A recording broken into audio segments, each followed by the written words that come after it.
Morning, everyone. Thank you so much for attending this webinar. The webinar today is dedicated to the opportunities in Malaysia, either for IT, shared service, and also digital economy.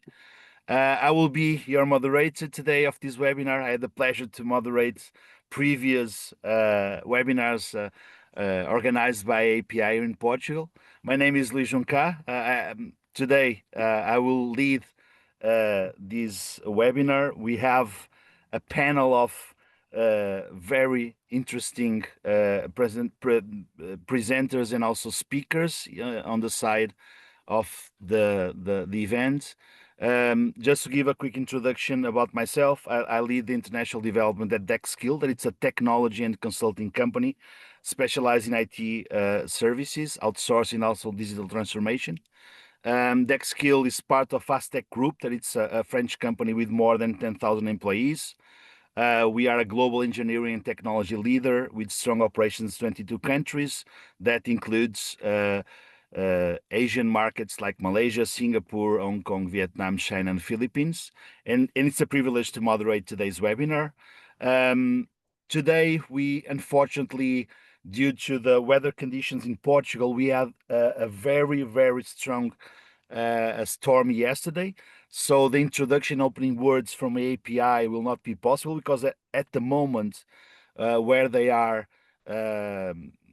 residents at the moment, they don't have network, but Miguel Corais, that it's representing CH Group and also coordinator of all of these webinars, will do a presentation of API, that it's the association that supports the internationalization of Portuguese companies in other markets, right? And also will present the TISSOA project, but also will share with us. So Miguel will be a focal and key presenter today and speaker. Also market insights with contents that are going to be shared on the webinar where all of you attendees have registered for this event. This is content that you can download and will spare a lot of time for your research of the Malaysian market. So all of those contents will be available on the webinar. So we'll follow the agenda of this event. Of course, the context today, it's Malaysia. So Malaysia is one of the Southeast Asian's most dynamic digital economies. It's a strategic hub for IT services, shared services, and also outsourcing, and also innovation. And today we aim to provide to Portuguese companies and also European companies with practical, institutional, and strategic insights covering not only the Malaysian IT and digital ecosystem, the investment incentives, policies, and market entry pathways. Also will address intellectual property and regulatory considerations. And finally, collaboration opportunities between Malaysian companies and Portuguese European companies too. So the agenda we'll have today, Miguel Corais. Thank you so much for the speakers. Thank you so much for the attendees that registered in the event. Miguel Corais will represent CH Group and will give us the context of overall of the project and also the Malaysian markets.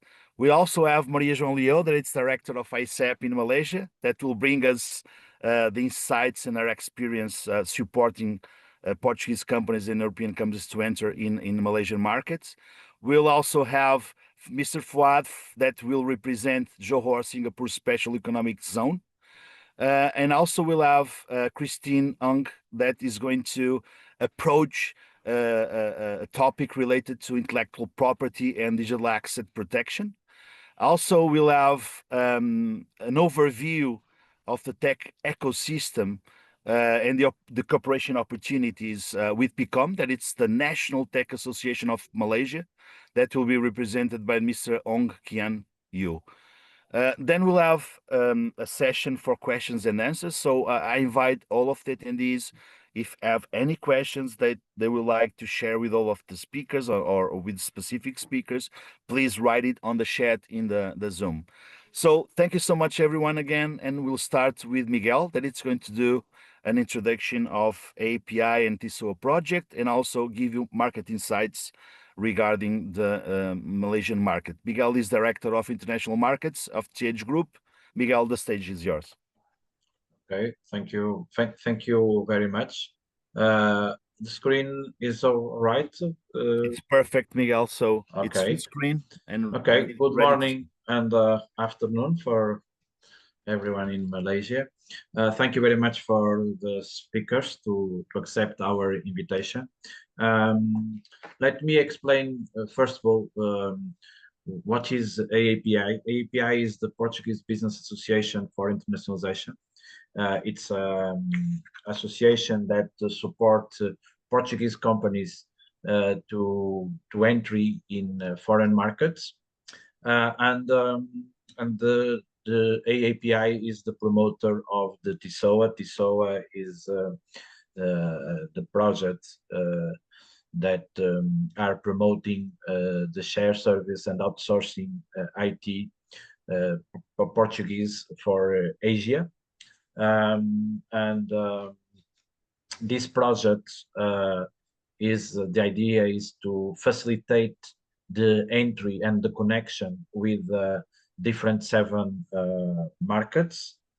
During my presentation, I will do a short presentation about TISSOA, and I will start with my presentation, and also I will start it. Thank you for joining this TISSOA webinar focus on Malaysia as a strategic market for IT share service and outsourcing. And today I will highlight why Malaysia matters in Asia digital economy and where the concrete opportunities lie for Portuguese companies. Malaysia digital economy is growing fast with the ICT market projected to reach nearly 40 billion US dollars by 2029. It combines a mature SESO ecosystem, strong government support, and high demand for advanced technology such as cloud, cybersecurity, and AI. The objective of my presentation is not to give a deeply information about the market research we did in terms of Malaysia, but to show to the audience how they can take advantage of the report and what kind of information they can find. In the next minutes, I will cover Malaysia digital ecosystems, the BPO and share service landscape, key technology trends, government incentives, main players, and the opportunities for international, especially Portuguese companies. And let's start with the big picture and also to explain what is TISSOA. Why Asia? Asia is the digital engine of the world, and TISSOA is the bridge that connects Portugal to that future. This is our ambition, and also because it is where global digital transformation is accelerating the fastest across IT, automation, cloud, AI, and share service. Asia is also where global companies are restructuring delivery models, adopting follow the sun operations, and integrating multi-regional teams. TISSOA exists to connect, as I mentioned, to connect the Portuguese IT ecosystem to seven strategic markets, providing intelligence, partnerships, and concrete access, and not just theory. TISSOA focus on seven markets: India, Singapore, Malaysia, the Philippines, Indonesia, China, and Hong Kong. Each plays a different role in the Asia digital value chain. Today, our focus is in Malaysia. Malaysia plays a unique role as a cost-efficient digital advance hub with strong regional reach across Asia. Malaysia stands out as a strategic Asian hub. It offers access to more than 650 million consumers, a multilingual and skilled workforce, excellent digital infrastructures, and strong institutional support for technology-driven investment. Malaysia has a population of 34 million and consistent GDP growth of around 4 to 5%. It has an upper middle income economy with a strong focus on service, manufacturing, and digital transformation. Located at the heart of the Southeast Asia, Malaysia benefits for excellent connectivity to regional and global markets, making it a natural base for regional shared service and IT operation. Malaysia combines macroeconomic stability with a clear digital ambition. The digital economy is a national priority, support for a strong foreign direct investment, and continuous infrastructure upgrades. Key drivers include sustained GDP growth, advanced broadband coverage, strong FDI in technology sectors, and a steady pipeline of digitally skilled talent. My Digital is the national strategy to transform Malaysia into a digital driver, high-income economy by 2030, with a strong focus on cloud, data automation, and digital talent development. And I assume that the other speaker will explain more this program. Malaysia's IT ecosystem is mature and diversified. There is a strong demand for cybersecurity, cloud service, AI, DevOps, and digital engineering support by institutions such as PCOM and NEDEC. Malaysia hosts more than 440 shared service and BPO centers, ranking among the top global locations. The market is evolving from cost-driven service to higher value-add functions like analytics, AI, and cybersecurity. Key locations include Greater Kuala Lumpur, Cyberjaya, Penang, and Iskandar Puteri. Each specialize in different service profiles from finance and customer support to engineering, cloud, and data service. Malaysia offers a competitive cost structure combined with quality. The workforce is multilingual, STEM oriented, and experienced in serving multinational clients across multiple time zones. The regulatory environment is pro-investment. Malaysia digital status, tax allowance, automation grants, and strong institutional support significantly reduce entry barriers for foreign tech companies. Demand is driven by multinational corporation, financial service, manufacturing, e-commerce, and increasingly the public sector through GovTech and cybersecurity initiatives. Key buyer sectors include banking and insurance, manufacturing and electronics, logistics and e-commerce, healthcare, and government digital transformations. Buyers seek more than low cost. They look for technical expertise, scalability, multilingual support, 24/7 delivery, and strong compliance with international standards such as GDPR and ISO. There are clear gaps where Portuguese companies can compete. GDPR compliant service, cybersecurity operations, cloud and DevOps expertise, analytics, AI, and multilingual European supports. Portugal offers a strong value proposition, scale talent, European compliance by default, competitive costs, and a time zone advantage for follow the sun delivery. Market entry can be done through partnerships, pilot projects, and engagement with local ecosystems like PICOM and MedTech, and also all the institutional and companies that are present in this webinar, of course. Entering the Malaysia IT and shared service market can be done through structured low-risk entry models. A first and highly recommended step is to establish strategic partnership with local Malaysian companies, which allows Portuguese firms to better understand the regulatory environment, access existing client networks, and accelerate trust in the market. parallel, companies should apply for Malaysia digital status through NEDTEC, the national agency responsible for the digital economy. This status provides access to tax incentives, grants, and direct government support, significantly reducing entry costs and facilitating investment in areas such as cloud, cybersecurity, AI, and digital service. At ecosystem level, engagement with PICOM, the National Tech Association of Malaysia, and all of the companies and institutions presenting in this webinar is essential for networking, market intelligence, and institutional visibility.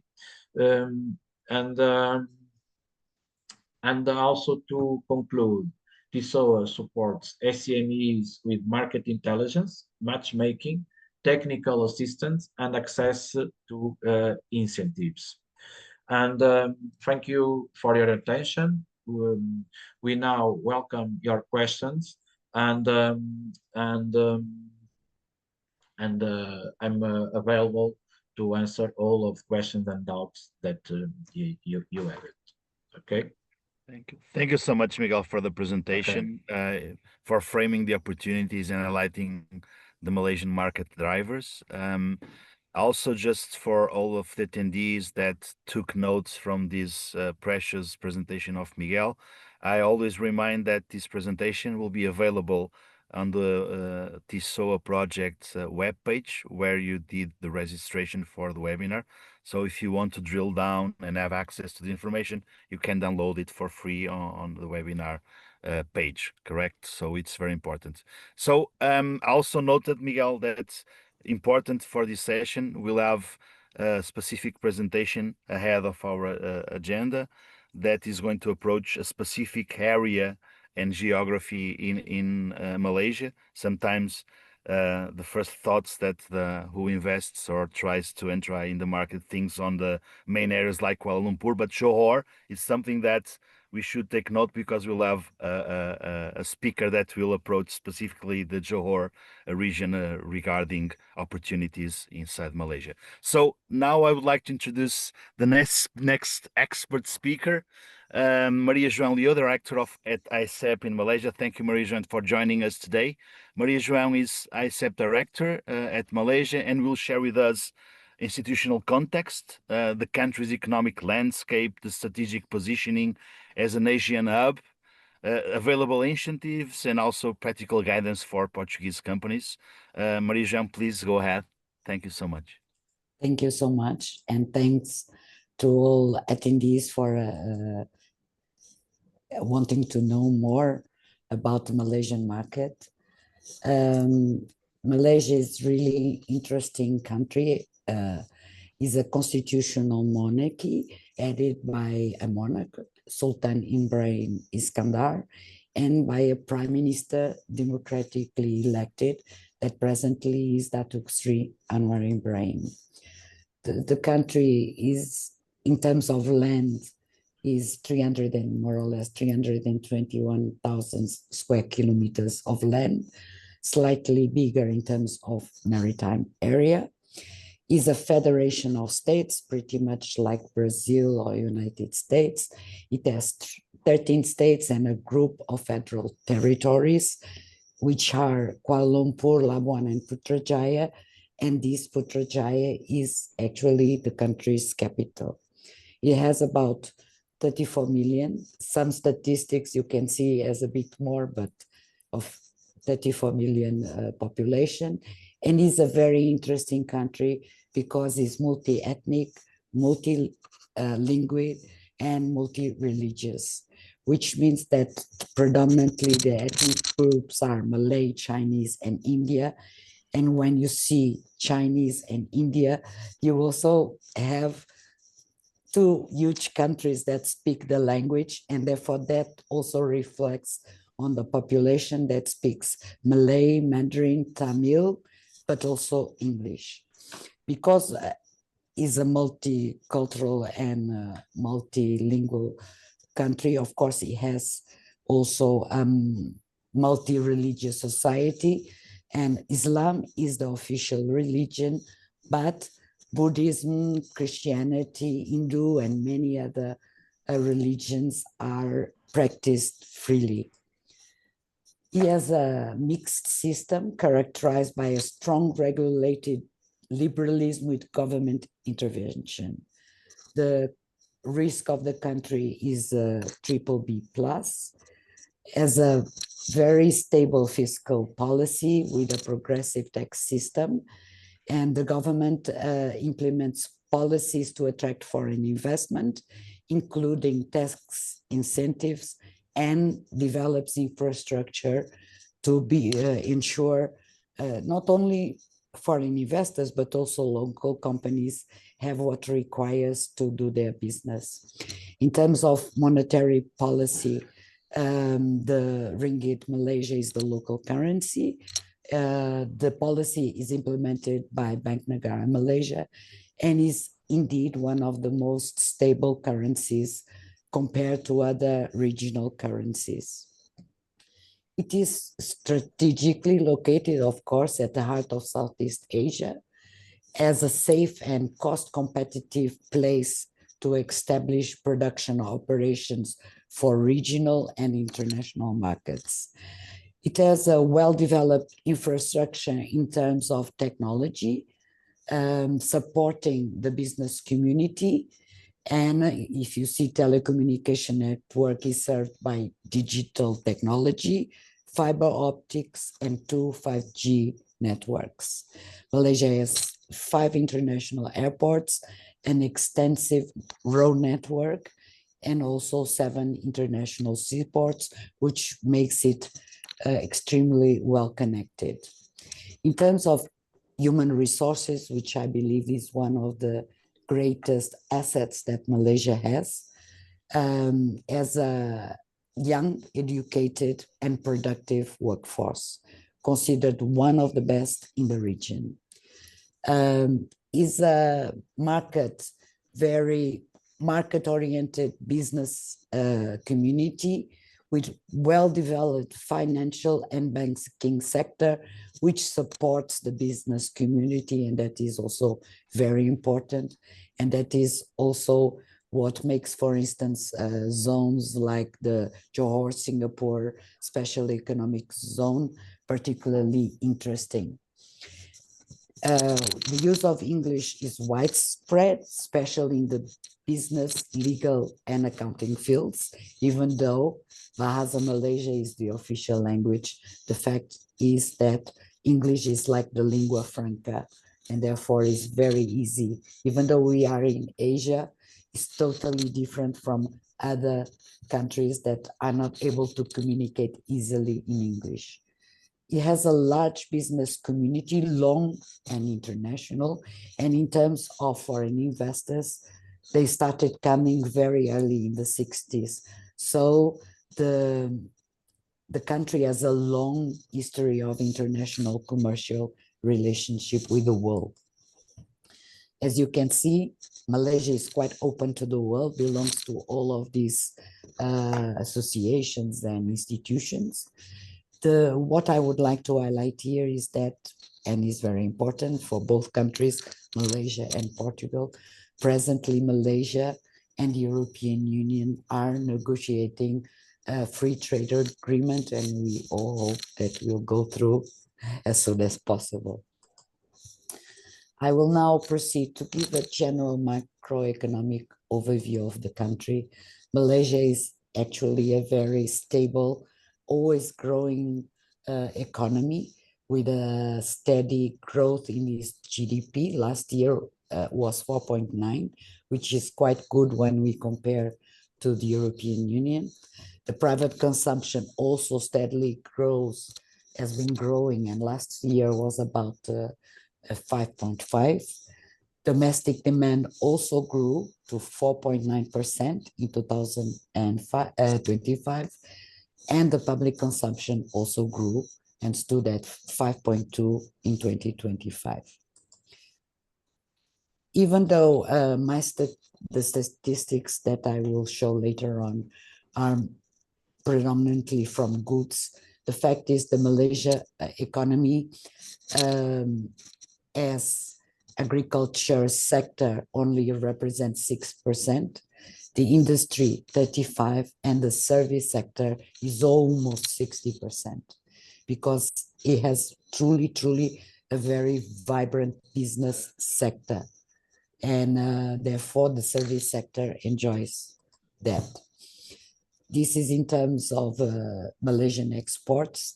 Malaysia exports electrical and electronic products, palm oil derived products, machines and equipments, chemical products and rubber products, and exports to Singapore, USA, China, and European Union.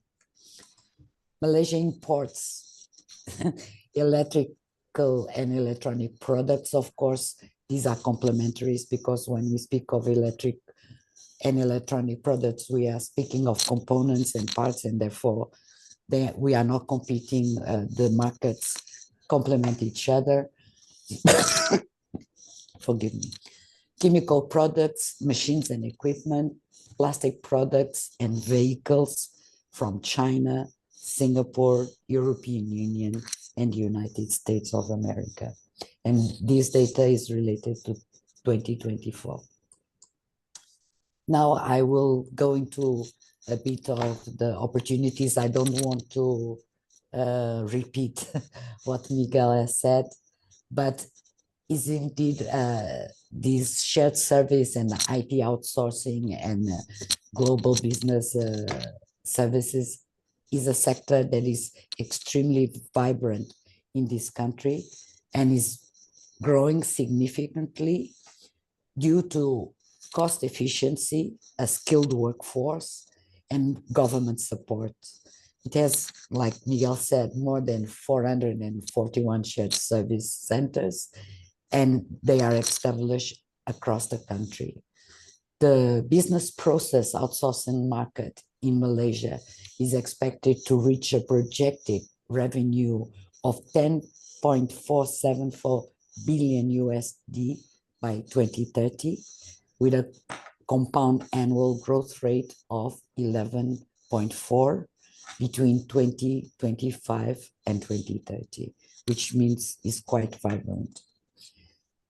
The fact that Malaysia is actually a multicultural and multilingual society makes it very attractive, because, like the slogan of Tourist Malaysia, Malaysia Truly Asia, by the fact that Malaysia speaks Mandarin, speaks Tamil, speaks English, and Bahasa Malaysia, which means that Malaysia can also service the Indonesian market, makes it really an attractive demographic mix with a relatively young workforce, with an average age of 29 years old, with cultural diversity, so they are able to speak with the different markets without any difficulty, and therefore has a very strong regional affinity. As available, qualified, and high quality talent, and being a multilingual society, of course, besides the specific other languages, English is truly widely spoken. As Miguel said, My Digital Workforce Work in Tech is an initiative by the Malaysian Digital Economy Corporation, MDEC, and is digitally developing the Malaysian workforce, which is a big help for this sector. Malaysia is ranked second in the Southeast Asia and first among upper middle income countries in the 2020 Global Talent Competitiveness Index. As I said, there's a highly competent talent available, and it was ranked 12th globally in the World Bank Doing Business 2020 ranking, and third highest in the Asia Pacific region. Malaysia offers low office rental costs and a robust and inclusive digital environment. Enjoys a strong global digital ranking, third in Southeast Asia and Pacific, according to the IMD World Digital Competitiveness Ranking 2020, and 6th in the Asia Pacific region in the digital resonance category of the Conway 2021 report. Technologically, of course, Malaysia offers a reliable and affordable high-speed connectivity. The Malaysian government commitment through the National 4IR policy is strengthening the country's digital infrastructure via strategic investment projects. Malaysia is blessed, in fact, geographically, because it's less affected by natural disasters that occur in countries close by. So therefore, there's not many business disruptions occurring from geographical or weather incidents.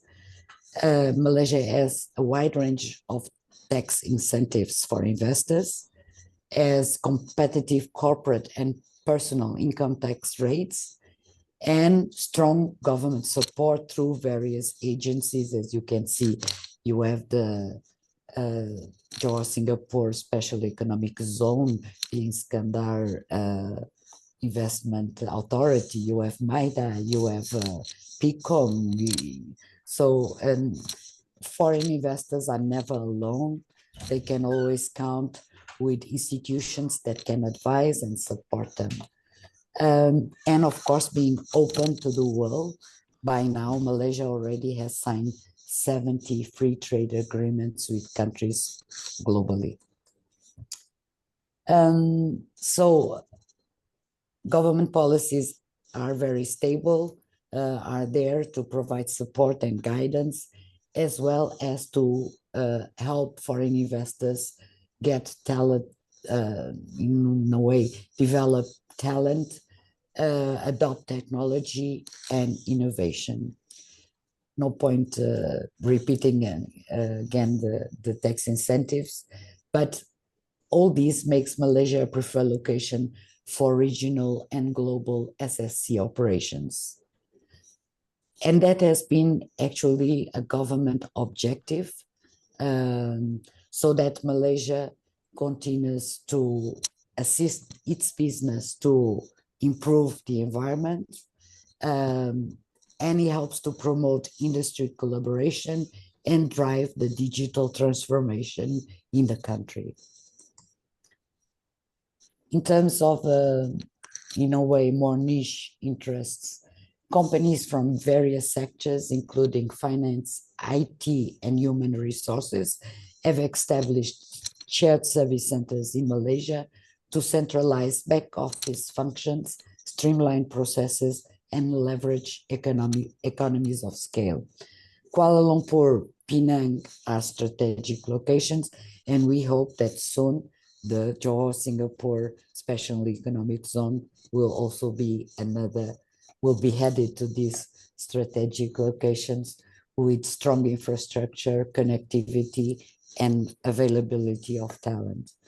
The market is characterized by a diverse range of players, from multinational corporations to local companies, offering various services such as finance and accounting, procurement, and customer support.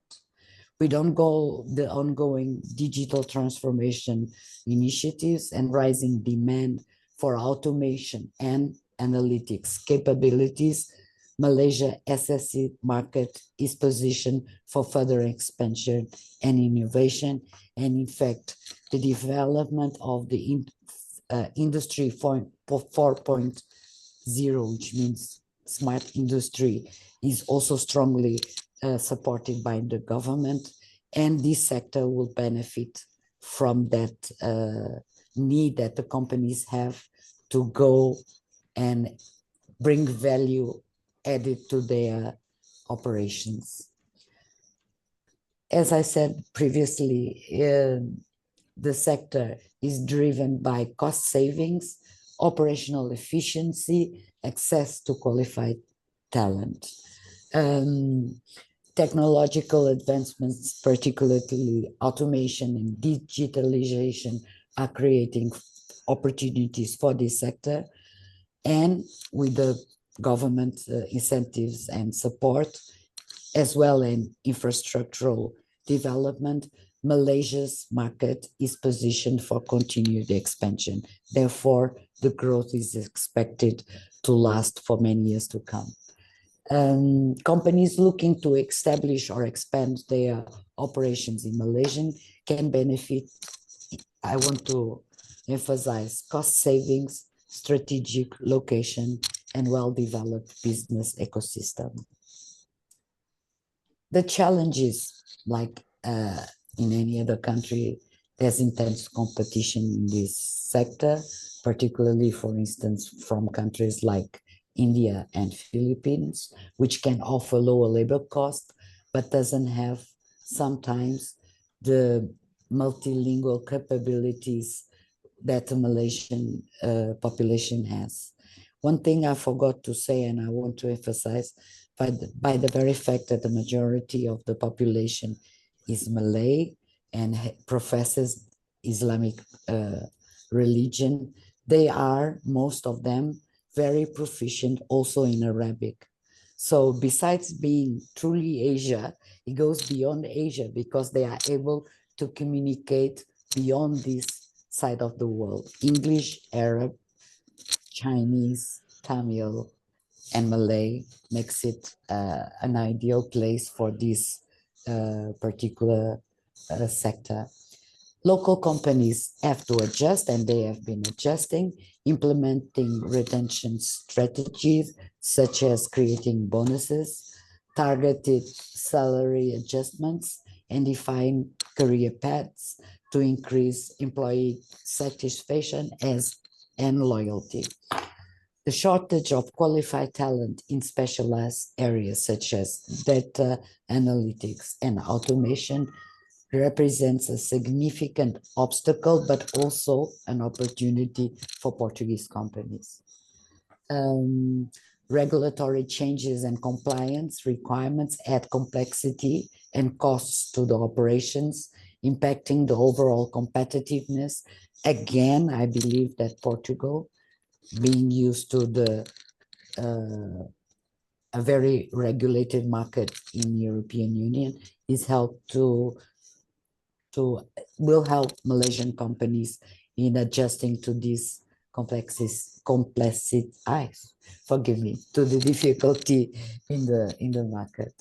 So the adoption of advanced technologies such as robotic process automation and artificial intelligence requires significant investments and expertise, which may be a challenge for small and medium Malaysian companies, but with Portuguese expertise, I believe we can actually assist on that and make it a lot more economic, not so expensive. To finalize, business opportunities, I want to focus on the business opportunities, customer service and help desks, the support of multilingual customers with agents fluent in English, Mandarin, Malay, and other regional language, as well as Arabic. IT and software development. Malaysia hosts a growing number of innovator, DevOps engineers and QI specialists, ideal for agile development teams. In terms of financing and accounting, outsourcing of accounting, account receivable and payable, and financial reporting with focus on accuracy and compliance. Human resources and recruitment support to build teams to handle talent acquisition, onboarding, payroll processing, and other administrative HR functions. Lastly, in the marketing and creative sectors, Malaysia has business opportunities because it has availability of qualified professionals in marketing, content creation, and design for regional and global campaigns, and of course, making the country very central on this sector as well. Thank you so much for the attention. I will be available to reply any questions that you may have at the end of the webinar, and also to receive you and assist you in the visits of the country, which we hope that will follow also this webinar. Thank you. Thank you so much, Maria João, for all of this comprehensive overview and for outlining the concrete pathways for investment and market entry. I took some notes for myself, but also I would like to highlight that there is a lot of variables that you have shown that really is I would say, the reason why this webinar is occurring. You said that there is technology advancements with good infrastructures. You mentioned skilled and young workforce. You mentioned also there is a vibrant business development ecosystems. You mentioned there is billions to be invested in business process outsourcing. And of course, a steady growth, economy steady growth compared from Europe to Europe. And what usually happens in a steady growth economies, there is gaps that can become opportunities. And you mentioned some of them for this purpose of the outsourcing services, Portuguese companies. There is a gap for data, specialized talents, for automation. You also mentioned for DevOps, agile practices. So this is a very interesting presentation that give a lot of, I believe, notes for all of the attendees that wish to and aim to target and enter in Malaysia. Thank you so much. So this is now a turning point of this webinar, I would say, because we're going to switch the viewpoint from, I would say, a more foreign perspective that Miguel introduced in his market insights. I also introduced my perspective of Malaysian market. Maria João reinforces the ICEP experience inside of this market. But now you will have experts from the Malaysian market, and we're going to introduce now Mr. Fuad Saleh, that it's going to represent Invest Malaysia Facilitation Center. Is going to approach the Johor Singapore Special Economic Zone, and will delve into strategic objectives, the cross-border integration with Singapore, and where international and IT services companies can position themselves. So, Mr. Fuad, the stage is yours, please. Thank you, sir. Welcome to my session now. Just to reiterate and build upon the momentum that Maria has built. So let's have a more picturesque or more graphical presentation. So this is about the Johor Singapore Special Economic Zone, which is a collaboration between Malaysia and Singapore project. So when Maria said this is the heart of ASEAN, it is literally the center of many things. So this is where, looking into things historically, geographically, and also strategically, we are located at one of the busiest shipping lanes in the world since historical times. But then again, we are also one of the most vibrant in order to have that. We have about the median age for the 11 ASEAN members is about 30.1 years old. So which is quite a good sum for young talent and also a developing talent with lots of room for growth. So looking at things in totality, historically, we are very well placed in order for growth and also for the future investment opportunities, so to speak. Now, looking at things in totality, this is something that's quite unique. It is something that's following what is the successful Shenzhen and Hong Kong model, whereas Singapore and also Malaysia bilaterally looks into collaborating and developing this Johor Singapore Special Economic Zone together rather than being a competitor. Now we are looking at things in totality in order to find a win-win scenario for both. So we first started this project back in 2023 when we first started the discussion after years of development for the Johor region, South Johor region. And then finally, Singapore is deemed it ready for us to proceed to the next phase of this development. And then we have the MOU and also the agreement in order to sort of look at things together rather than competing. So looking at things in totality, this is where magic and opportunities start to sort of build upon. So when we look at this in totality, Malaysia and Singapore wants to see this development based on the philosophy of greater together, two economies and one ecosystem. So looking at this, it is happening in a way that is very much targeted, where global services hub are being given the impetus or the importance, and also not forgetting the other upstream and downstream services and also manufacturing in order to build upon whatever that we have, and also build upon the potential of the next growth developments. So just not to put too much words into this, so it is something that we want to have a certain innovation and cater to high growth sectors. So in order to make this happen, the two governments agreed that there are four areas of collaboration, or the four foundations. Number one, to have a good economic cooperation between the two countries, easing the movement of people and goods. That also created lots of other opportunities to cater for the services for easing the movement of people and goods.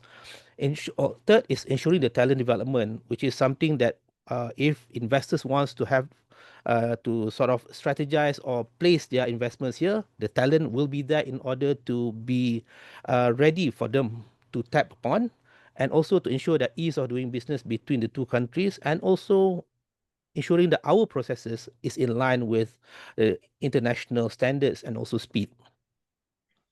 Now, first one, let's look at the economic cooperation. So these are the 11 economic sectors that we are focusing on. So as you can see, most of it is service based, and the ones that is manufacturing based is also geared towards what Maria has mentioned, IR 4.0, the tapping into the industrial revolution 4.0, more on automation, more on robotics, more on AI, more on data analytics, and data-driven decision making. So these are the things that we start to promote, and also looking at things in totality.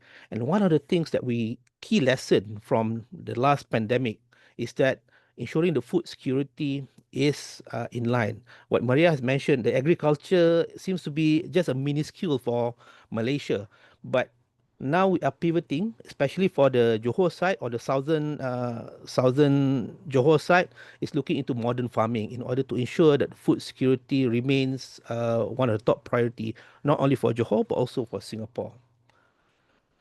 Okay, in order to ensure this, we have introduced some special tax incentives. When Maria mentioned about the tax incentives, these are the special tax incentives special for the Johor Singapore Special Economic Zone.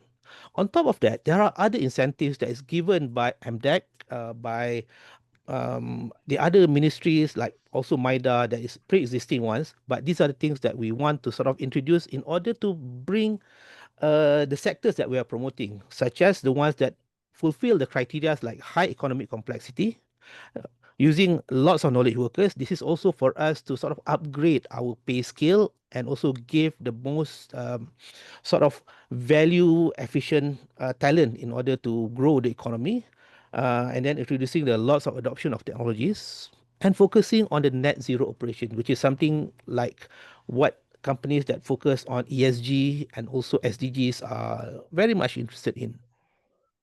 Now, the number two pillar is about easing the movement of people and goods. So, two countries, one ecosystem. In order to have that, we start introducing better ways to move the people and also the goods between the two countries. Just to have a context, on a daily basis, there are about 350,000 to 400,000 people living in Malaysia and Johor and commuting to Singapore on a daily basis. So we started having this kind of links, expand on the links in order to facilitate the movement of the people going there. One of the things is about the MRT station that's being built and also connecting to Singapore. And because of the two countries, we have no model like what the EU has. But we try to also use the cross-border clearance by introducing better and more efficient technologies such as the QR code and also faster clearing, in order to ensure that these things are very much in line with our vision. So just to have this in context, it's just a short distance, about 4 kilometers for that RTS link, but it will be able to sort of transport about 10,000 people in one trip to and one trip from Singapore, in order to ensure that round the clock this will be servicing the people that needs it the most, and in order to ensure that movement of people and goods are always at the ready. So looking at the next thing, the next focus is about the talent development. So what you industries usually have some problems is that the mismatch between what the industry needs and also what we can sort of offer. In order to ensure that the gaps are minimized or also addressed, we start looking into the harmonic or holistic talent development. So we have so many things that we have much in the process in which to ensure that strengthening our ecosystem for the technical and vocational education are much in line with the industry needs. This is something that the council is focusing on to expanding with the partnership. So we will engage industries in order to understand what your needs are. Maybe is there a certain uniqueness of the industries, and prepare our graduates or our technical skills, our participants, in order to be uh, able to service your needs from the get-go. So in order to have this, we are realigning all of our education so that it's not about what we can offer, but also what you need. So looking at things in totality, also we have collaborating with the Singapore government and also Singapore businesses to ensure that right now they are also very much moving into the Johor side. Some of them, in order to look into the cost base, we are very much more cost effective than them. So they're starting to move their own industries here, and we are catering for that need, so that we don't have to sort of commute to 350,000 people on a daily basis. Maybe it's going to be lessened in the near future, but at the same time provide more productive output for both countries. And then finally, the fourth pillar is about easing the businesses. So this is where the Invest Malaysia Facilitation Center of Johor has been established. So right now we have IRDA. When Maria has mentioned about the South Johor, this is where Iskandar Malaysia is located. IRDA is the agency that is overseeing this. We have MIDA from the federal side that looks into the investment development. And also from the state side, the Invest Johor is also working together in order to realize and provide the kind of services that you can see there, from the advisory services, ensuring that your talent development matters is addressed, ensuring the land matters and other clearance, because we have to look into the totality of Malaysia and also Singapore. So also, if you have any expatriates that's needed to be located here, these are also the services that we want to sort of we are able to provide. Okay, so as you just something that I think Maria did not mention, it is for Malaysia. There's a three-tier of government, from the federal, then there's also the state level, and then finally there's a city level. So what the IMFCJ, which is where I am placed at, is we bring all of these agencies to be on the same table, so that you do not have to sort of go after them one by one. So in order to sort of facilitate this kind of services, we provide the kind of ease of doing business and also the efficiencies that you will expect from hopefully world-class environments, in order to get your studies all the way to the commencement of your business in a more efficient timeline. So I think I will wrap my presentation here for now. So I will welcome any questions later.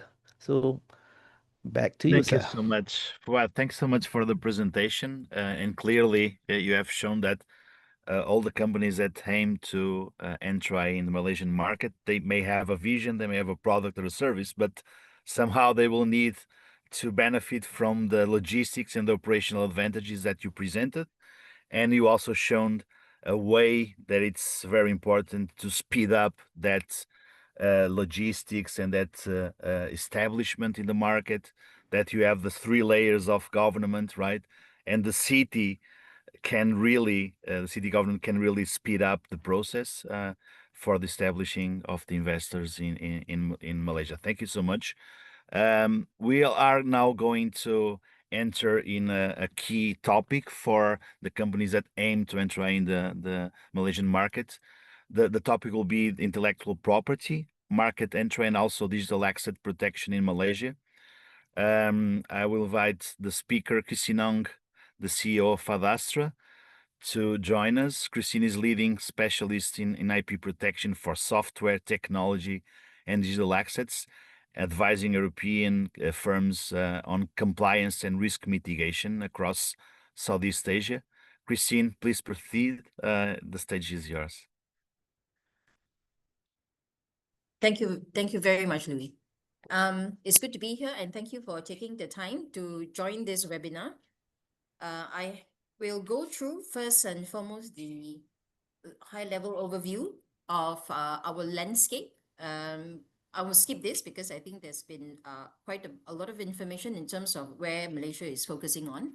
So I will start with the overall landscape in terms of intellectual property from the legal perspective, starting with the custodian of our intellectual property registry, which is the Intellectual Property Corporation of Malaysia, or you will see the acronym MyIPO. They are an agency under the purview of our Ministry of Domestic Trade, Cooperatives and Consumerism. So MyIPO is responsible for the development and administration of IP rights system in Malaysia. So as you are aware by now, there's a lot of official matters that are also conducted in English, and Malaysia is one of the countries in Southeast Asia, aside from Singapore and Philippines, who conduct the filings in the Intellectual Property Office in English. So there less problems or miscommunications in terms of filing of IP rights in Malaysia.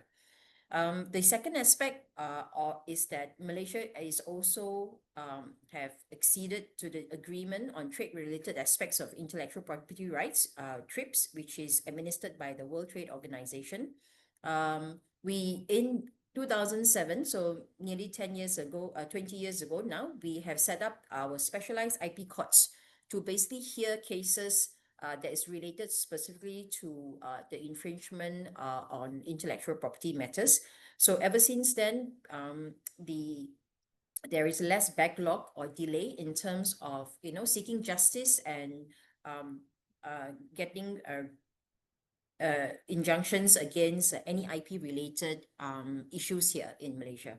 And number four, we are also, Malaysia is also a signatory and participant in the treaties that is administered by the World Intellectual Property Organization. So namely, the 5 treaties that are relevant mainly for the IT and digital business. So the first is the Paris Convention for Protection of Industrial Property, the Patent Cooperation Treaty, the Madrid Protocol, which covers trademarks, as well as included together the on the regulation on classes as well. Berne Convention for the protection of literary and artistic works. In addition, under the Berne Convention, there's also the WIPO Copyright Treaty since 2012, which specifically mentions the protection of works and the rights of authors in the digital environment. So it covers things like codes, software codes, and also databases.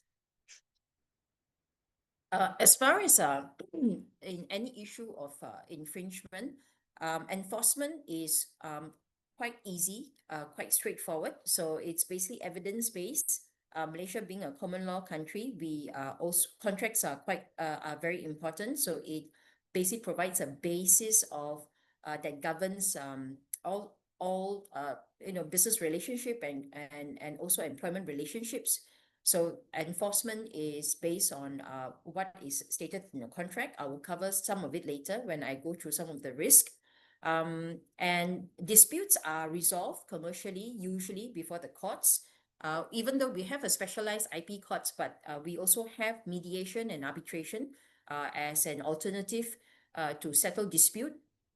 because some of the infringement or IP issues are time sensitive, so you may need to resolve them faster, and going through the legal system may be a bit lengthy. So there will be mediation and arbitration that is available as well, and is recognized under the as part of the legal provisions that is available.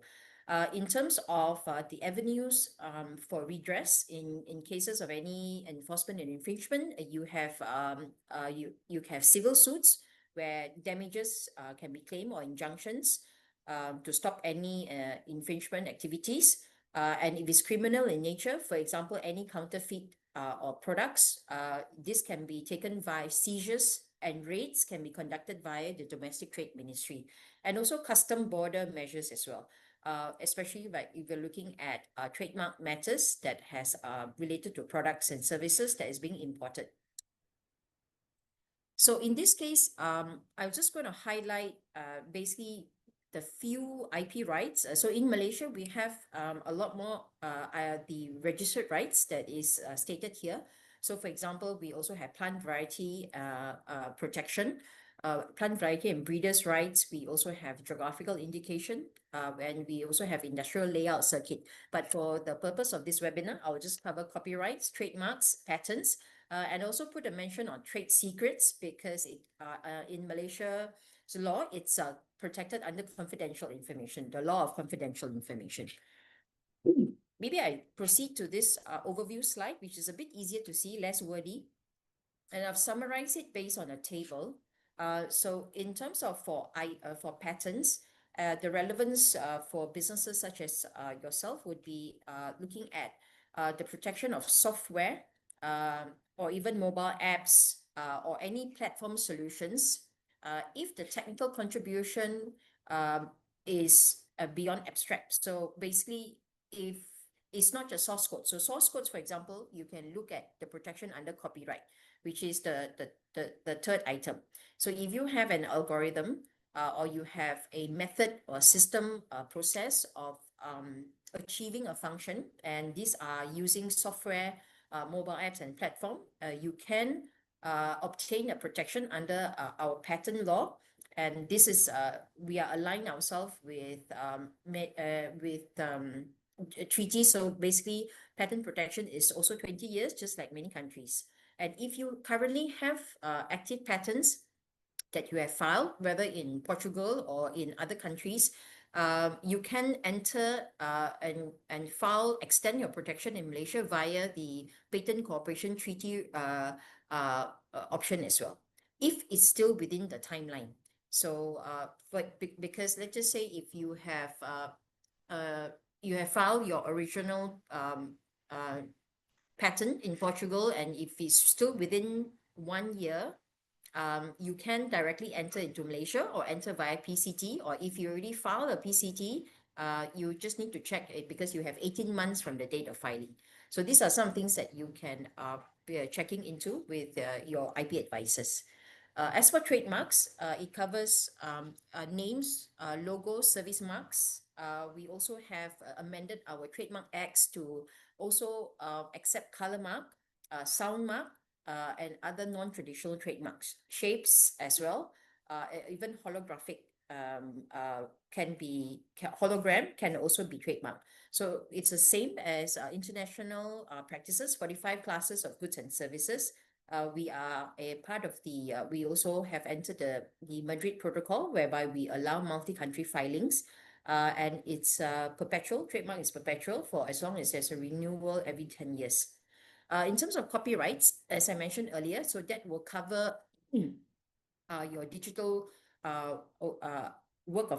digital works, such as your source codes, your databases, and copyrights are automatic in nature. So the moment that the work has been created and expressed in any form of medium, whether it's electronic or paper, automatic right arises in terms of copyrights. And it's voluntary. You can also file a voluntary notification at the MyPo Recorder. This is sometimes you may require a certificate of registration as part of compliance, or you are applying for some kind of permit or licenses. So this could be useful. But there is no compulsion for you to file or register your copyright in order to enjoy and enforce your rights in Malaysia. So this is something that many companies are not aware of, that your UI, so your graphic user interface, if you have something that an app or software that is very typical, and you feel that you may not be changing it much, and this is something that is that represents your business very well, you may want to invest a little bit and file it under our industrial design laws. So it's you have to renew it every 5 years. It's extended up to maximum of 25 years. And finally, for those information that it is critical to your operations, but you are not willing, this is not something for the public domain. This is not something that is front-facing to consumers or customers or client. And you need to keep this, so you make sure that there's strong governance to protect. For example, you have algorithms, the encryption keys that you use. So these are the things that you can protect via the non-disclosure agreements, access controls, employment agreements, very important, and also internal governance. So these are some of the common IP risks that we see as someone that helps businesses to navigate. So we see that sometimes the wordings in your, for example, your contracts or your development, joint development, or any form of description of the service that you're going to render.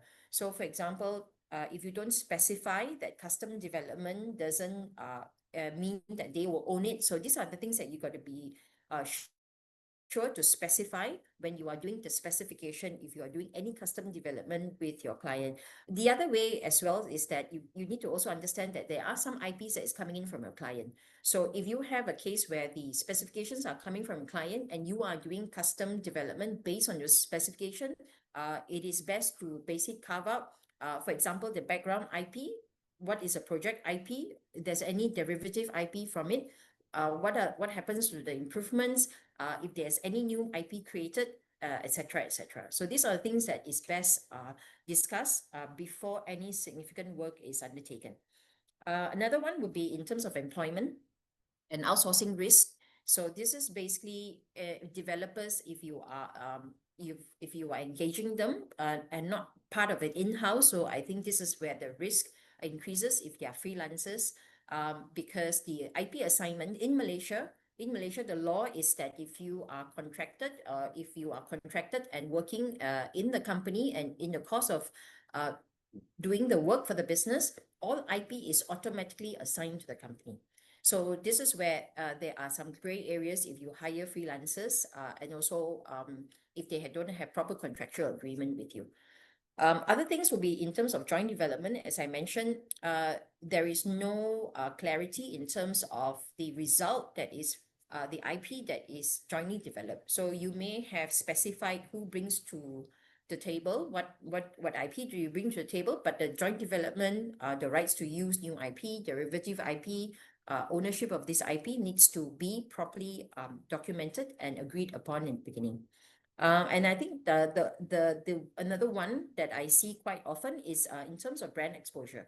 So trademarks that is registered by third party. So for example, if you're in a negotiation with appoint a distributor in Malaysia, and you are a bit slow to file your trademarks, and if your distributor or your partners here have been in the business, and they may not do it in bad faith, but they get a bit nervous that that they're putting so much of their effort and time and money in it, but so they may inadvertently, or maybe they are just trying to protect their interest, they register a trademark.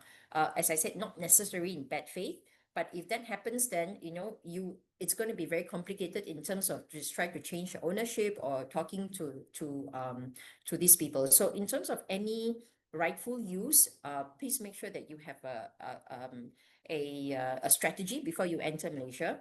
Malaysia is first to file. For trademarks, it's first to file. However, it doesn't mean that prior use is not relevant. So if you are already using your trademark in Malaysia, you have some services here, this is some level of protection, but it is best to file it as soon as you are sure of doing business in Malaysia. In terms of before entering, so these are some of the 5 areas that you can take some action. So the first one is on to conduct a freedom to operate exercise for Malaysia. So this is mainly if you have a technical solution or some kind of technology or product that you feel that you're going to sell, but you're not sure whether or not it may be infringing on other existing or proprietary technology. You should invest in spending a bit of money to do a freedom to operate. So this is basically early mitigation and identification of possible infringement, and so that you're aware of your plan B or what are the steps that you would take. So we're not saying that you shouldn't do anything if you find something, but I think it's about being ready in terms of how to handle it if it happens. The second one is, again, extend. If you have patent protection, you have existing patent protection, please extend to Malaysia if you are within timeline. If you have partners, distributors, please establish clear licensing rules. For example, what they can or cannot do in terms of relating to your IP. And then you have brand guidelines and brand kit for authorized dealers or partners so that they can be consistent in how they portray your brand, which includes your trademark, usage of your trademark, etc. And also align IP with business model. So mainly just basically taking stock of what is a required IP strategy to support your business model. So are you looking at setting up a business entity here? Are you looking into a joint venture? Are you looking into just appointing a distributor or authorized reseller? So these are the things that will help you to determine what would be the most suitable IP strategy. As I'm aware that the time is ticking, so I'm just happy to share this slide. So this is just some of the repeats of what I've mentioned earlier, so I won't really go through them. I think the takeaway is here is that the internal governance should be quite thorough as far as employee is concerned in terms of confidentiality and access to controls of information that is confidential in nature and proprietary your business. And for external people, it's about making sure that the strategy is there, the business strategy is there. Okay, so I will end my presentation here. Thank you. Thank you so much, Christine. Back to you. Yeah. Thank you so much, Christine, for all of your guidance and for clarifying key IP considerations for the companies that already decided to enter in the market entry. So pretty sure from your presentation that the participants understood you are a must-speak person to handle off these topics, and very interesting to understand that this is not all about only IP rights for trademarks. You also have to keep and protect the patents of software, the copyrights of code, the design, the layout, and also algorithms or anything related to your products and services. Thank you so much. I would like to ask, we have a participant that has a hands up. I would invite it to write in the chat of Zoom the question that will be addressed in the question and answers moment. So please, who have the hands up, please write the question that you want to share with the speakers directly in the chat, so it will be easier for me to handle and manage the question to the speaker, please.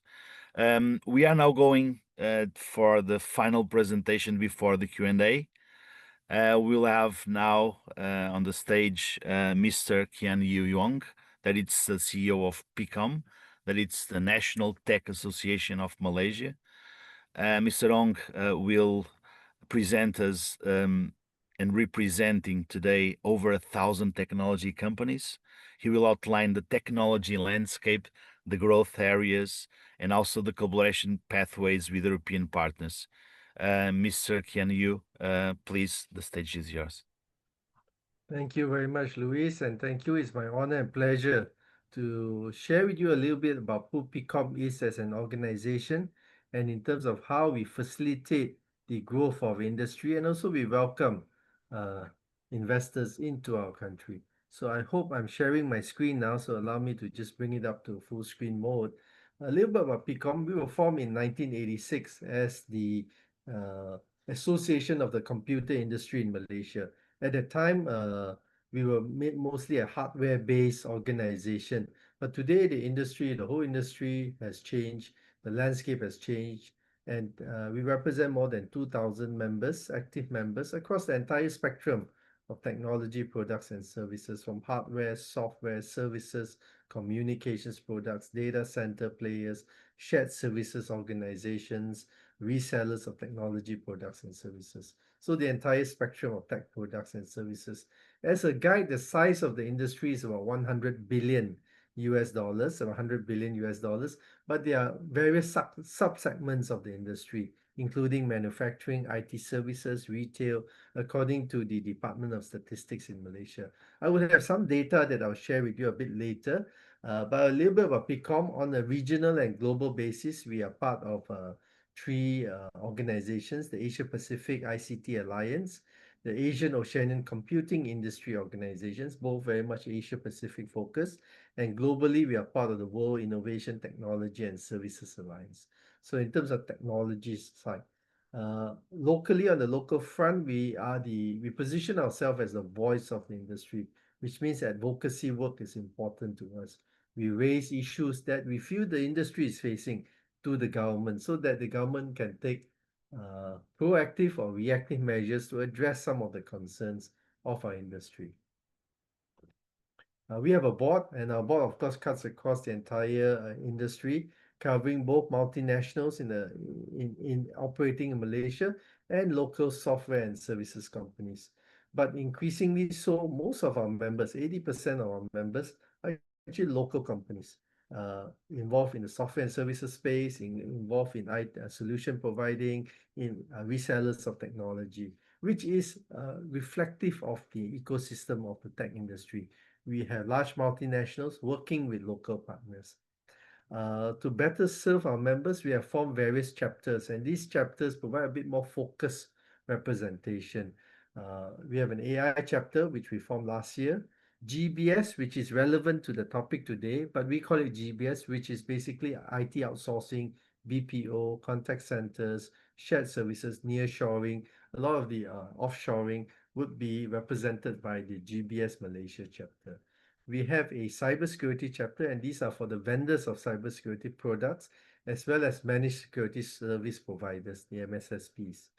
We have a CIO chapter, and that's a bit unique in PICOM. We represent some of the large IT end users as well. For example, in financial services, the banks, the insurance companies, the stockbroking companies, in manufacturing, in education, in healthcare, some government large users as well. We have an e-commerce chapter, and this primarily will be more of the marketplaces, the enablers of e-commerce, such as the payment providers, the logistics providers. In addition to that, we have a Women in Technology chapter. The Women in Tech chapter is part of what we are trying to do in terms of ensuring there are women representation in our industry, especially in leadership position. So what we do is we run coaching, mentoring program within the Women in Technology chapter.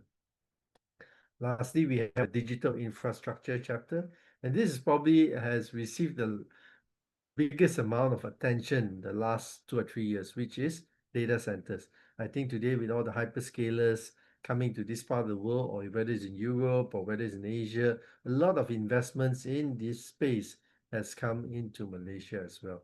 So we have formed the digital infrastructure chapter to take care of the interests of the data center players, the 5G equipment and network providers as well. What we do as an organization, we organize various events. We have a calendar full of events. Every month there'll be at least one major event, but supplemented by smaller events, networking events that we organize on a regular basis. These include about 5 conferences that we organize, and we have international delegations that do come for event, including a GBS or an outsourcing conference that we organize in October of each year. We also have a cybersecurity conference, a digital transformation conference, a CIO conference, and an AI conference that's planned for this year. And we also will introduce an awards program, normally given out in September of each year. Okay, A little bit in terms of this is just a quick snapshot of some of our members. We don't claim to, certainly we can't put 2,000 logos here, but you will see, you recognize some names: IBM, Microsoft, AWS, HP, Dell. But at the same time, you may not recognize many of the other names. It's because it's a reflection of the industry, which, while you have the multinationals at the top tier, meaning they come in to invest in the country, but they work with the system integrators, they work with the solution providers in terms of bundling some of the solution. It is a go-to-market strategy. So that's important for our, I think, Portuguese friends as well. If you look at the Asian market or any market in Asia, you will find that it's good to work with a local partner here, that you have foot on the ground, someone who goes to market, be able to reach the right people, and has the right connection in terms of already have a client base or customer base that you can tap on. So this is what PCOM offers. We bring our members so that you can partner with our members. We also reach out to end users that I talk about our CL chapter. While these names may not be familiar because they are the large IT users in the country. So the likes of airlines, the like of healthcare providers, banks will be part of the PCOM CIO chapter. A little bit about the economy and the digital job market in the country. While some of that has been covered in the earlier presentation, and I won't go through too much of that. I think we looked at 4.9% at the end of 2025, but certainly I think from the we are projecting also growth for about 4 to 4.5% in 2026. This is on the PCOM side. So when we produced this, the data was, this was released early part of December, prior to the year-end financial results, economic results announced by the Department of Statistics. But it's not far. I think we projected 4.8. The official statistics was 4.9. For this year, we still expect the growth momentum to continue within 4 to 4.5%. So I think we still have a fairly robust and healthy economy that we will see moving forward into 2026, 2027, and hopefully beyond that. However, let's look at some of the other indicators that also help to determine the state of the economy. Inflation, I think, is generally in check. If you look at it, it's about 1.8 to 2.5%. So I think it's fairly well managed. I think if you look at Forex, while towards the year end, there was some, I think the ringgit has been maybe in 2024, early part 2025, there was weakness in the ringgit and it dropped to 4.6, 4.7 to the US dollar. But today it strengthened to about 3.9. So I think a 20% strengthening of the ringgit. Of course, it's primarily due to, I think, US factors, but we also have internal factors that has enabled the strengthening of the ringgit. These include, for example, clear policy direction from the central bank in terms of monetary policy, clear fiscal positioning by the government in terms of how spending is done. So I think that's also clear. In terms of unemployment, while in Asia, I think you see quite low unemployment rate, 3% or 2.9%. And I think that's fairly common across Asia. But I think Malaysia in general has maintained between 2.5 to about 4% unemployment rate. Now, of course, the peak was during COVID when many people lost their job. But today you find it's back to about 3%, which is close to full employment because there's always the transitionary employees that move between jobs. So I think this is also under control. But that means sometimes there is a race to get the right talent, and I'll cover a little bit of that. So if you look at some of the metrics that we measure, GDP, unemployment rate, currency, inflation, OPL stands for the overnight policy rate or the interest rate charged by that the central bank will ask the banks to impose. I think this has been fairly consistent. It is only moves very marginally. So I think there's a certainty in terms of the economic direction of the country. A little bit of details about the digital economy in the country. And the digital economy, at least in Malaysia's definition by the Department of Statistics, has two major components. The first component is ICT, include manufacturing, services, and trade, and of course, content. And the second is e-commerce for non-IT products. That also bundled under digital economy. If you look at the end of 2025, we were looking at 490 billion US dollar, 490 billion ringgit, which translate to about slightly above 100 billion euros in terms of the size of the digital economy in the country. And I'll go through in terms of, yes, there is some growth. We continue to experience some growth. And in terms of representation of the entire economy, it's about 24%, 24.3%. We expect that to rise to close to 25% of the entire economy by the end of 2026 or 2027 at latest. Okay, if we look at the growth of the digital economy, in general, it grows faster than the national economy. I think it's because one is digital enables the entire economy. And as we invest in digital, we see a multiplier effect in terms of the entire economy. Improve efficiency, improve sales, improve customer satisfaction. So you see that in terms of the multiplier that is then felt in the rest of the economy. While we do not enjoy the typical double-digit growth in the early part of the 20s post-pandemic, but we have seen things have moderated and stabilized to about 5 to 8%. And we continue to see higher than average growth of the digital economy in the country.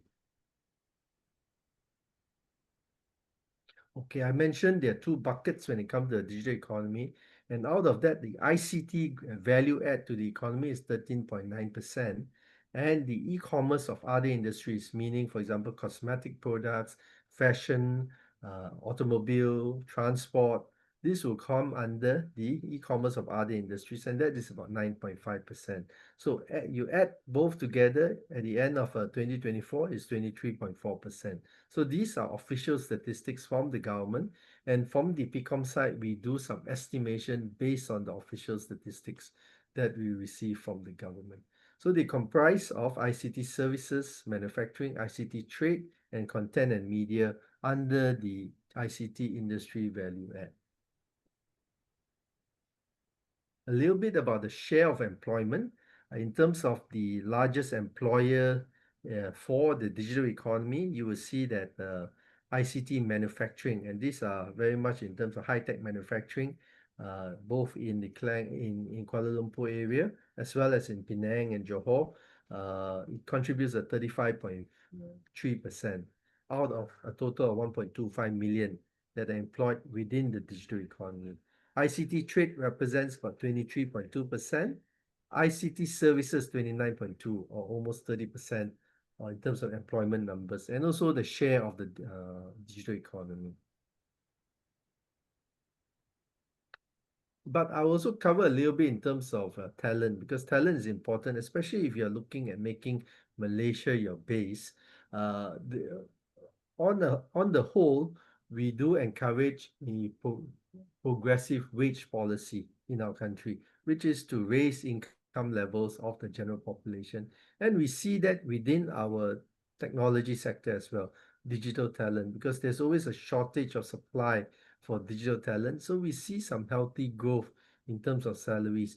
Barring the one-time increase post-pandemic, we see it has moderated to the 2010s type of numbers, so within 7 to 10% in terms of salary increase.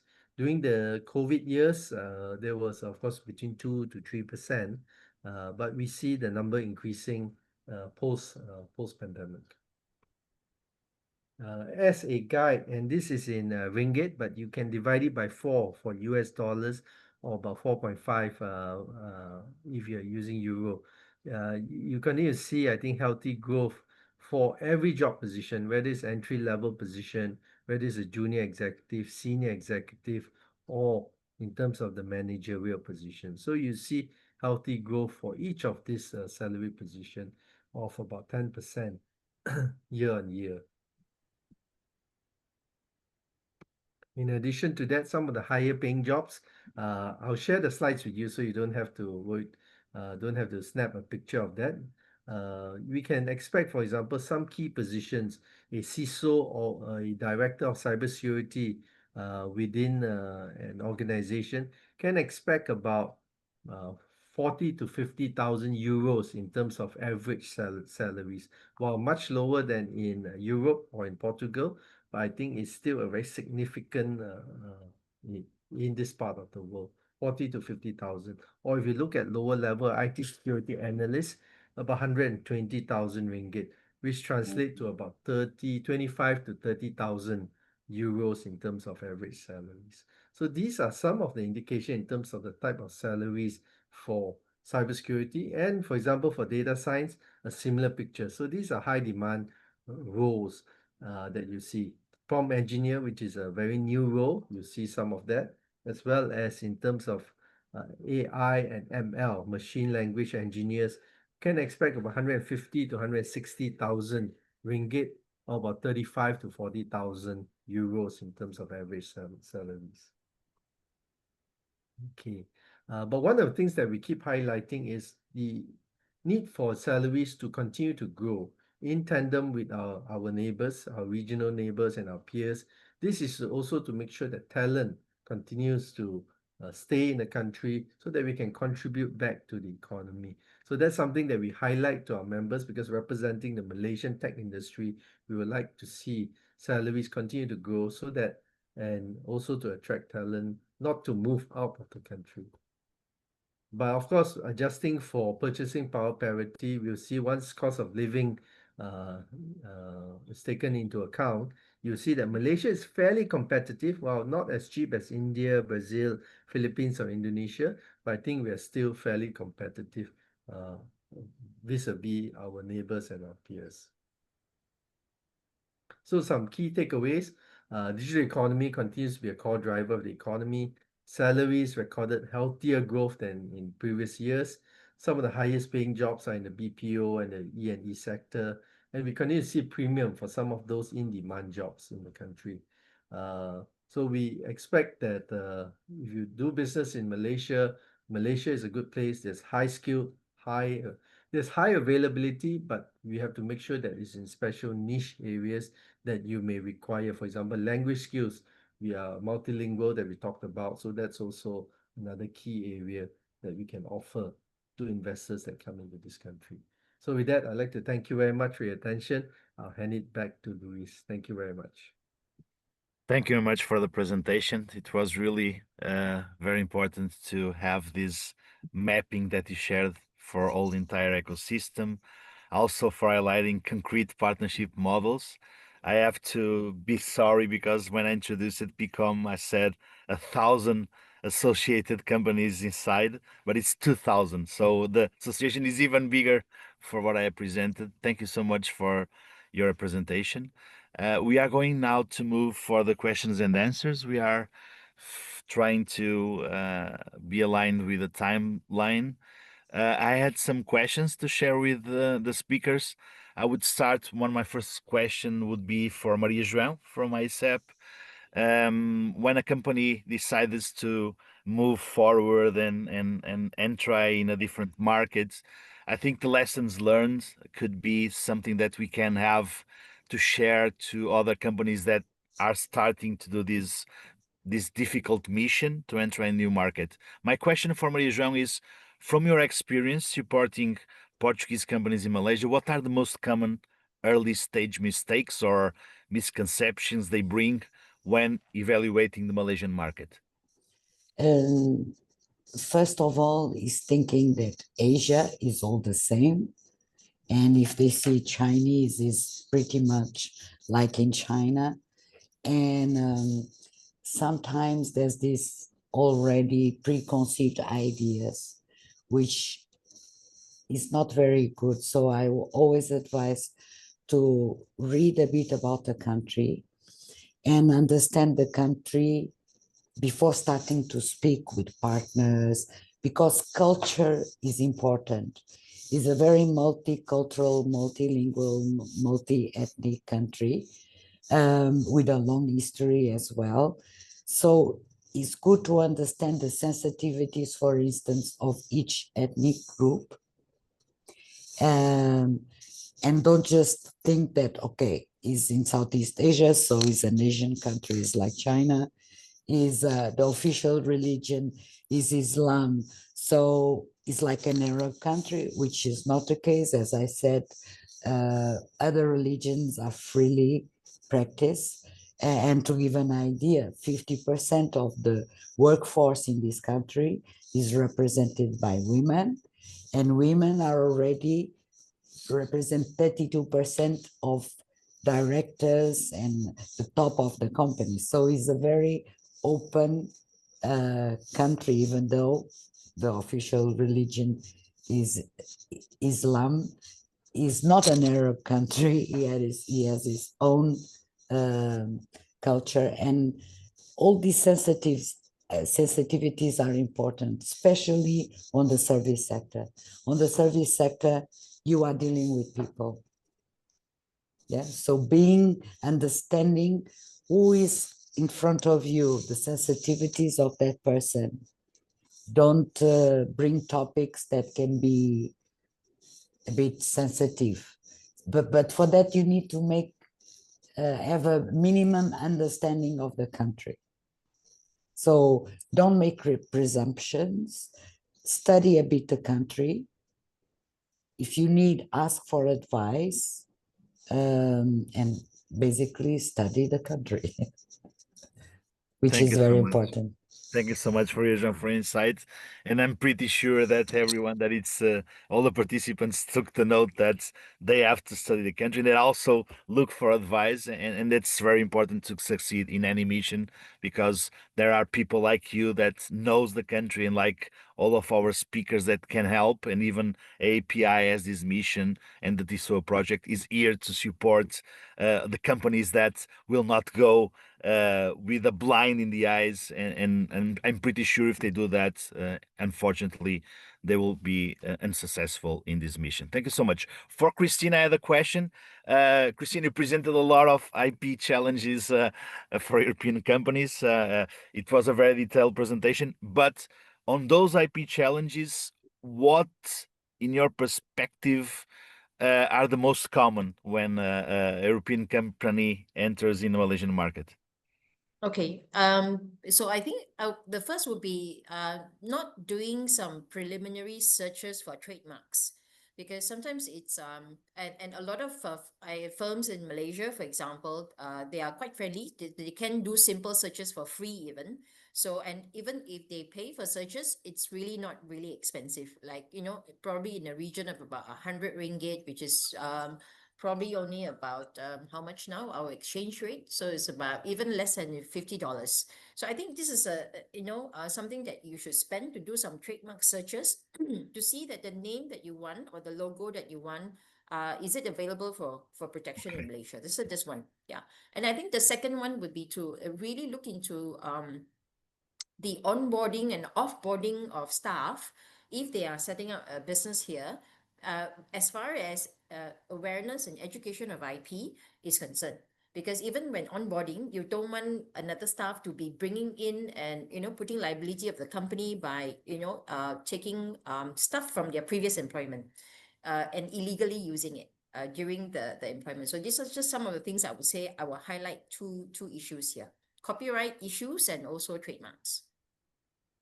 Thank you so much, Christina. And I'm pretty sure that the costs can be very much higher, even it's being cheaper to do that protection and to ask for advice for a company like you. The cost of not doing, of course, will not never compensate this to not be advised by a company like Cadastro. So thank you for your answer. Thank you so much. I had one question for Mr. Ong. From Picom perspective, you mentioned that one of the, I would say, first footprints on the ground entering the market of Malaysia could be to partner with companies. But there is a lot of possible collaboration models like joint ventures or make use of capability centers, reseller ecosystems. For your perspective, who are currently the most attractive Malaysian companies engaging with European technology providers currently? Okay. You brought up a good point. The general feel there's no one size fits all. I think we have seen different companies how they operate. We have seen a number of American multinationals when they come into this market. The large ones they will set up legal entities in the country. Uh, some of them they will then just have a representative office. Some will appoint a partner and those who have a little bit more entrenched presence may set up joint ventures with certain partners. So there has not been one fixed model in terms of what works, but we have seen that uh, all the models can work if there is a strong desire and a strong commitment and finding the right partner to make it happen. But of course, a lower cost alternative is to operate out of a regional center, appointing a representative or distributor in the country for a start before you make a full, strong, head-on presence into the country. So for a start, some of them do represent distributors, resellers in the country, but while still maintaining maybe just a regional presence somewhere else. So that's also possible in terms of exploring the market to see whether there's traction and take up what product and services that they offer. Thank you very much for the answer, and I'm pretty sure that your starting phrase it answers completely to that one size doesn't fit all. So it depends, of course, on the service model, the product, how the company wishes to establish. It will make all the difference. Thank you so much for the question. I don't know if I invited someone from the public and the audience to share some questions. I think. I haven't received any, despite inviting it. I don't know if. I have a question, Thank Luis, you. for Ong and Fuad. One question is, in this project of TISSOA, for us, it's important also to establish some partnerships. We also will organize a brokerage event on September, okay? That the idea is to allow to connect the Portuguese IT and with some institutionals and some companies in your market. For us, it will be important to sign an MEO and to have someone with your team to work together to mobilize some institutional and some companies in your market. This is something that my question is if you are open to sign an MEO and to collaborate with us together to organize this brokerage event. Okay. If it's okay, I'll go first. So I think PICOM as a tech association, we always welcome investments in the country.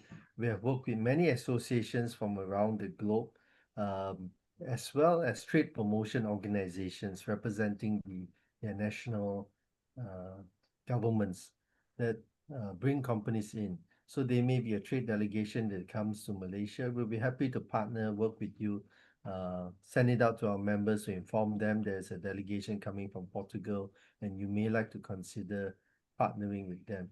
I think in 10 days time, we have a delegation on cybersecurity coming to Kuala Lumpur, and we are working closely with that association to promote collaboration and also to promote in terms of the investment in the country, as well as in terms of potential export for Malaysian products. So it has to be win-win. The only thing is it has to be benefit the Malaysian industry as well as the organization that comes here. Thank you. I think that the question also can be addressed by Fuad. We also would like to have your answers on this challenge. Yeah, Miguel sure. put on the table. Okay. All right. So, it's good that Mr. Ong answered first, because for us, we are just a government, part of the government body that facilitates the investments and also collaborations. We encourage that. We literally try to liberalize the field in order to open up opportunities for this kind of collaboration. So the MOU, MOA, Memorandum of Understanding, and everything should be done between associations. It's a B2B. But for us, our charge is to encourage this, facilitate this, and also provide the ecosystem as best as we can in order to facilitate this to be not only stopping at the memorandum only, but also how to land this kind of investments, and also to facilitate this kind of realization of investments into tangible benefits for the country and also for the companies themselves.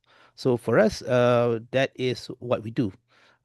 We are open for business and we remain open.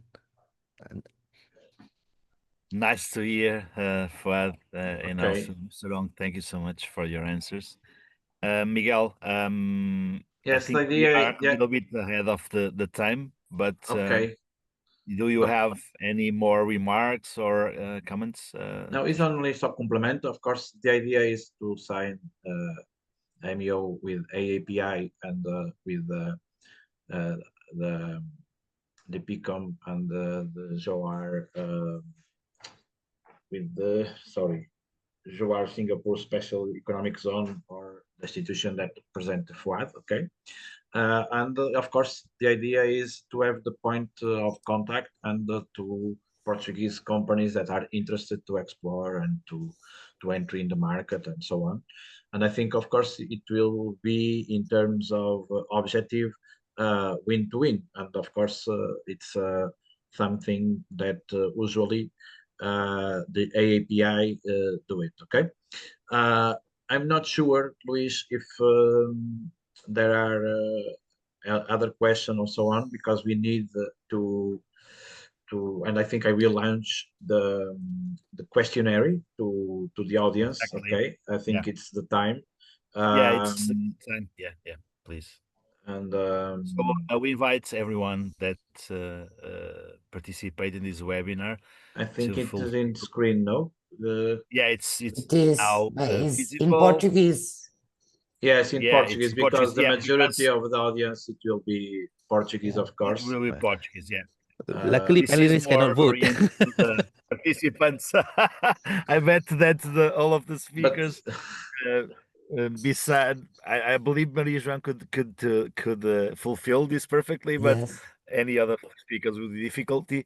This is just for having the inputs from the participants that are Portuguese companies to give us insights, so the way to get their suggestions to improve the webinars and give them have them evaluation of this webinar. I thank In any everyone case, for let me add that there are about 100 over words, Portuguese words in the Malay language, and we also have Malay words in Portuguese. We Wow. say caju because caju is boagaju. Oh, yeah. Yeah. They Never say always learning. bomba because of bombeiros. So Oh, yes, there we have similarities. Great. Yeah, yes, that's good to know. yes, And there is always a little bit around the world of Portuguese yes, in different places, and it's yes, always good to know that in Malaysia also there yes, are words that yes, are have born or have been developed based on Portuguese. That's also yes, good, and I think that promotes also some kind of proximity also with Portugal and Malaysia. I do believe that yes, this is important, as you said. We have to be sensitive with the culture, and you know that Portuguese really usually have some good ways to contact and to establish partnerships with other countries. It's in our nature, I would say. yeah. Miguel, I don't know. I think I will would like to thank everyone for the speakers, the participants there that are, were together with us. I'm not sure, but there are one question in Oh, great! That's good for you to mention because I Gerard checked. Great. Pillai. Thank you so much. Thank you so much. So we have a question from the public before we finish this webinar. The question is, how about a Portuguese investor network to bridge to Malaysian startups? So this is I would say a recommendation or a suggestion that it could be created also a Portuguese investor network that could bridge to Malaysian startups. This is a niche. It's not much a question, but I would leave Now, this open to you if this is something if that I you can bring can, insights. if I can answer, Yeah, there please. are some Portuguese incubators and accelerators like the Unicorn Factory Lisboa, Startup Porto, Startup Portugal, that actually can connect you to the investors network in Portugal and help you either bring, in a way, bring your startup to Portugal and then to the European Union, but also to increase your invest in your startup. So yes, there are institutions that do that, and if you want to contact me, I can liaise you with the proper institution. Thank you so much, Maria-João, for your answer. I think it answered for the question from the attendee that shared with us. So I think we don't have any more questions at the moment. Unfortunately, the webinar was so great that we have surpassed naturally 20 minutes from the ending time because the contents were really good. The questions were interesting too. But as everything that it's good, we have to stop somehow. And I would like to thank to all the speakers and the participants. We hope today the session provided actionable insights for the Malaysia digital and IT landscape. For the follow-up materials, you can download it on, as I said previously in the beginning, in the TISSOA webpage. For the next steps, you can contact the API and TISSOA coordination team, and we look forward to seeing you at upcoming sessions. So I wish a great day for you all, and it was really a pleasure to be the moderator of this webinar today. Thank you, everyone. Thank you. Hope to see you soon. Bye-bye.